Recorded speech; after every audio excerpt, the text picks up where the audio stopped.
नमस्कार, मैं रचना शर्मा। चढ़ती कला टाइम टीवी देख रहे हैं सभी दर्शकों का स्वागत करती हूं। आप देख रहे हैं उत्तर प्रदेश के समाचार।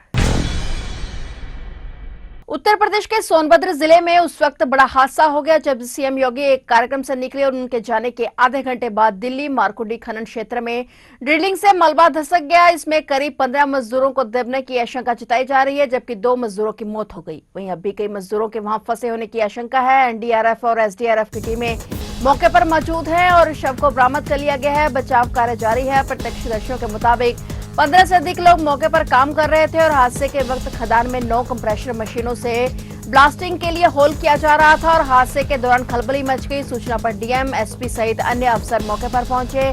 मलबे में दबे लोगों को बाहर निकालने के लिए एसडीआरएफ की टीमें बुलाई गई हैं और डीएम बद्रीनाथ सिंह ने बताया कि मलबा हटने के बाद ही सही स्थिति स्पष्ट होगी। पूरे मामले की जांच कर जिम्मेदारी तय की जाएगी। सोनभद्र जनपद में ओबरा स्थित एक खदान में पत्थर गिरने से कुछ मजदूरों के दबे होने की आशंका है। उन सभी को निकालने के लिए यहाँ पर एनडीआरएफ की, एसडीआरएफ, सीआईएसएफ, यहाँ जनपद पुलिस और अग्निशमन दल आदि की टीमें लगातार प्रयासरत हैं। कल सायंकाल से ही काम जारी है और शीघ्र ही इसमें सफलता प्राप्त करनी चाहिए। मुख्यमंत्री योगी आदित्यनाथ आज 16 नवंबर को 44वें भारतीय अंतर्राष्ट्रीय व्यापार मेला में भाग लेने दिल्ली पहुंचे हैं, जो इस आयोजन में उत्तर प्रदेश की उपस्थिति को और मजबूती प्रदान करेगा। नई दिल्ली स्थित भारत मंडपम में चल रहे इस मेले में उत्तर प्रदेश एक पार्टनर स्टेट के रूप में अपनी लोकल टू ग्लोबल की नीति को प्रभावशाली प्रदर्शन के माध्यम से प्रस्तुत करेगा। इसमें राज्य की शिल्पकला, औद्योगिक क्षमता और उद्यमी नवाचार झलक रहे हैं। मुख्यमंत्री की उपस्थिति राज्य के युवा उद्यमियों और प्रतिभागियों को प्रेरित करेगी, जो राज्य के विकास, रोजगार और अवसर निर्माण के प्रति उनकी प्रतिबद्धता को रेखांकित करती है। आईआईएफटी 2025 में उत्तर प्रदेश का पवेलियन राज्य के तीव्र आर्थिक और औद्योगिक परिवर्तन की प्रभावशाली यात्रा को प्रदर्शित करता है। न्यू उत्तर प्रदेश की जीवन झलक दिखाते हुए यह पवेलियन राज्य की अत्याधुनिक प्रगति, प्रमुख योजनाओं और उभरते सेक्टर्स को उजागर करेगा। साथ ही प्रदेश की बढ़ती प्रतिस्पर्धात्मक क्षमता को भी प्रदर्शित करेगा। युवाओं को सशक्त बनाने, ग्रामीण उद्योगों को मजबूत करने और आत्मनिर्भर आर्थिक विकास को बढ़ावा देने पर केंद्रित मुख्यमंत्री योगी आदित्यनाथ की दूरदर्शी सोच ने आईआईएफटी जैसे वैश्विक मंचों पर उत्तर प्रदेश की पहचान को नया मुकाम दिया है।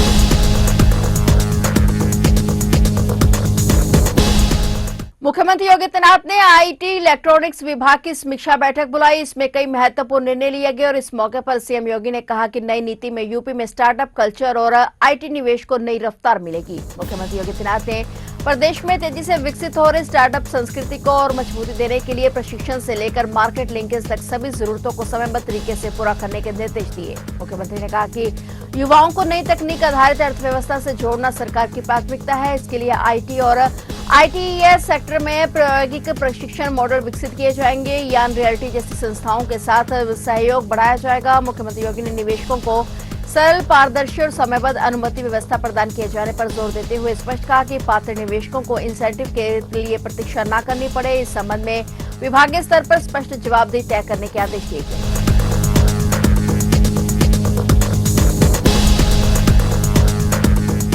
दिल्ली से बिहार जा रही स्वतंत्रता संग्राम सेनानी एक्सप्रेस ट्रेन के जनरल कोच में यात्रा कर रहे एक यात्री के पास बम होने की सूचना पर अलीगढ़ स्टेशन पर खलबली मच गई। आरपीएफ और जीआरपी की संयुक्त टीम ने चेकिंग करते हुए संदिग्ध व्यक्ति को उतार लिया और उसके पास मिले सामान की तलाशी ली। हालांकि उसके पास कुछ भी संदिग्ध वस्तु नहीं मिली। बैग में अमरूद और खाने पीने समेत अन्य सामान मिला। दोनों टीमें संयुक्त रूप से अभी संदिग्ध व्यक्ति से पूछताछ करने में जुटी हुई हैं। आरपीएफ के सहायक आयुक्त गुलजार सिंह के अनुसार रात लगभग 11:05 पर डिवीजन कंट्रोल प्रयागराज द्वारा में फोटो एक सूचना प्राप्त हुई और दिल्ली में बिहार जाने वाली स्वतंत्रता संग्राम सेनानी एक्सप्रेस ट्रेन में एक व्यक्ति जनरल कोच में यात्रा कर रहा है और उसके पास बम जैसी कोई वस्तु होने की आशंका है। इस सूचना पर सूचना प्राप्त होते ही आरपीएफ, जीआरपी, क्राइम इन्वेस्टिगेशन और डॉग स्क्वाड सिविल पुलिस के साथ स्टेशन के प्लेटफॉर्म संख्या 3 पर ट्रेन के पहुंचने पर चेकिंग की गई। कंट्रोलर से मिली सूचना के आधार पर ट्रेन के इंजन से दूसरे जनरल कोच की सीट पर बैठे हुए और बताए गए हुलिये के व्यक्ति को उसके सामान के साथ गाड़ी से उतार लिया गया, लेकिन उसके बैग से कुछ भी संदिग्ध सामान बरामद नहीं हुआ। अभी उसके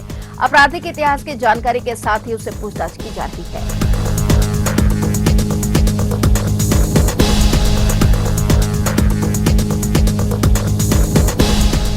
यूपी में श्रम विभाग ने शोरूम और दुकानों में काम करने वाले कर्मचारियों को भी आराम का हक दिया है। रिटेल और बिक्री स्टोर में काम करने वाले कर्मचारियों के लिए बैठने पर अघोषित प्रतिबंध है। घंटों खड़े रहने से इन कर्मचारियों के पैरों और टखनों में सूजन, पीठ के निचले हिस्से में दर्द जैसी समस्याएं आम हैं। श्रम विभाग ने इस ज्यादती पर अंकुश लगाते हुए कर्मचारियों को आधे घंटे में 2 से 5 मिनट आराम अनिवार्य किया है। बाजारों और मॉल में रिटेल और सेलर स्टोर ऐसे हैं जहां कर्मचारी लंबे समय तक खड़े रहते हैं। हजारों करोड़ रुपए टर्नओवर वाली इन कंपनियों के बड़े बड़े शोरूम में कर्मचारियों के बैठने की कोई व्यवस्था नहीं होती है। मॉल में काम करने वाले सफाई और अन्य कर्मचारियों के लिए भी बैठना किसी अपराध से कम नहीं है, लेकिन इसका संज्ञान लेते हुए श्रम एवं सेवायोजन विभाग ने दुकान एवं वाणिज्यिक प्रतिष्ठान नियमावली 1962 की धारा 28 का संशोधन किया है और इसके तहत दुकानों और प्रतिष्ठानों के मालिकों से बैठने की सुविधा जैसे कुर्सी, स्टूल या बेंच उपलब्ध करवाना अनिवार्य किया गया है ताकि कर्मचारी समय समय पर आराम कर सके। केरल और तमिलनाडु जैसे राज्यों में ऐसे कानूनी प्रावधान हैं। अब यूपी में भी इस तरह के प्रगतिशील कदम उठाने में शामिल हो गया है।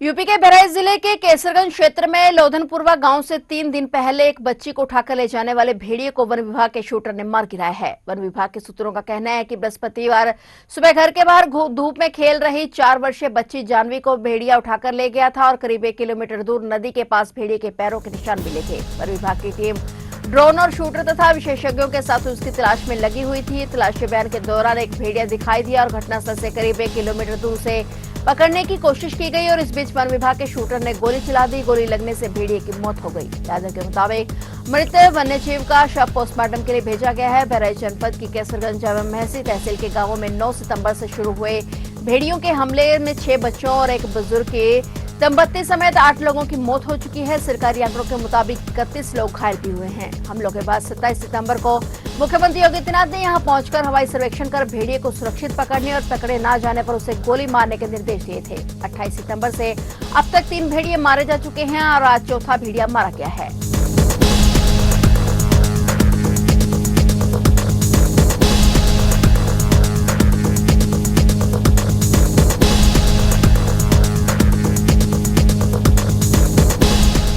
गोरखपुर के राजघाट थाना क्षेत्र स्थित साहबगंज मंडी में पुलिस और टाटा कंपनी की संयुक्त टीम ने बड़ी छापेमारी करते हुए एक दुकान से 225 किलो नकली टाटा नमक बरामद किया है। ये कार्रवाई उस शिकायत के बाद की गई जो टाटा कंपनी के जांच अधिकारी ने पुलिस को दी थी। अधिकारी ने बताया कि बरामद नकली नमक की पैकिंग बिल्कुल असली टाटा नमक जैसी बनाई गई थी और पैकेट पर लेबल, लोगो और सील कर सब कुछ असली जैसा दिख रहा था और इस वजह से किसी भी आम ग्राहक के लिए असली और नकली नमक में फर्क करना लगभग नामुमकिन था। छापेमारी के बाद राजघाट थाना पुलिस ने कंपनी अधिकारी की तहरीर पर मुकदमा दर्ज कर लिया है और विशेषज्ञों के अनुसार मिलावटी या नकली नमक का सेवन बेहद खतरनाक हो सकता है। ऐसे नमक का लगातार उपयोग पाचन तंत्र को नुकसान पहुंचाता है। 225 किलो नकली नमक की बरामदगी ने उपभोक्ताओं की सेहत को लेकर बड़ी चिंता पैदा कर दी है। एसपी सिटी अभिनव त्यागी ने बताया कि व्यापारी के खिलाफ उचित धाराओं में केस दर्ज कर जांच आगे बढ़ रही है। बरामद नमक के सैंपल लैब भेजे गए हैं। अधिकारियों का कहना है कि नकली नमक का यह मामला किसी बड़े गिरोह से जुड़ा हो सकता है जिसकी छानबीन जारी है।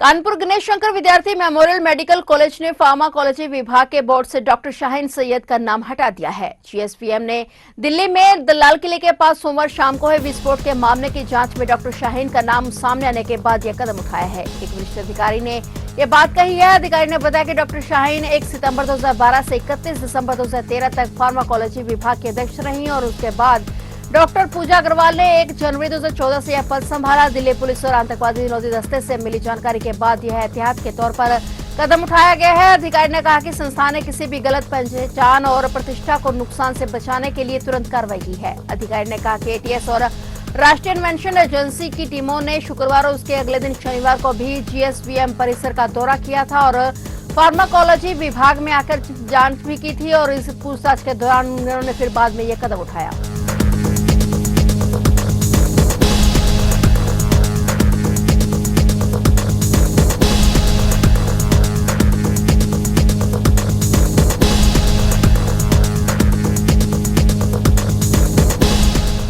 उत्तर प्रदेश में ठंड लगातार बढ़ती जा रही है और रात के तापमान में गिरावट दर्ज की जा रही है। मौसम विभाग के मुताबिक प्रदेश में इस समय कोई सक्रिय मौसम तंत्र मौजूद नहीं है, लेकिन पश्चिमी हिमालय क्षेत्रों से आ रही ठंडी और शुष्क उत्तर पश्चिमी हवाएं तापमान में गिरावट ला रही हैं, जिसके चलते मध्य यूपी में आंशिक शीतलहर की संभावना बढ़ गई है। विभाग का कहना है कि आज यानी 16 नवंबर को राज्य के कई हिस्सों में शीतलहर की स्थिति बन सकती है, जिससे कड़ाके की ठंड पड़ने की संभावना है। मौसम विज्ञान विभाग के मुताबिक प्रदेश में पिछले कुछ दिनों से दिन और रात दोनों का तापमान सामान्य से काफी नीचे बना हुआ है। कुछ स्थानों पर यह तापमान 10 डिग्री सेल्सियस के नीचे भी जा सकता है, जिसके चलते विशेष रूप से उत्तर प्रदेश में देर रात और सुबह भोर के समय आंशिक शीतलहर की स्थितियां बन सकती हैं। मौसम विभाग ने मेरठ, गाजियाबाद, नोएडा, गौतम बुद्ध नगर, बुलंदशहर, बागपत सहित कई जिलों में कोल्ड वेव को लेकर येलो अलर्ट जारी किया है।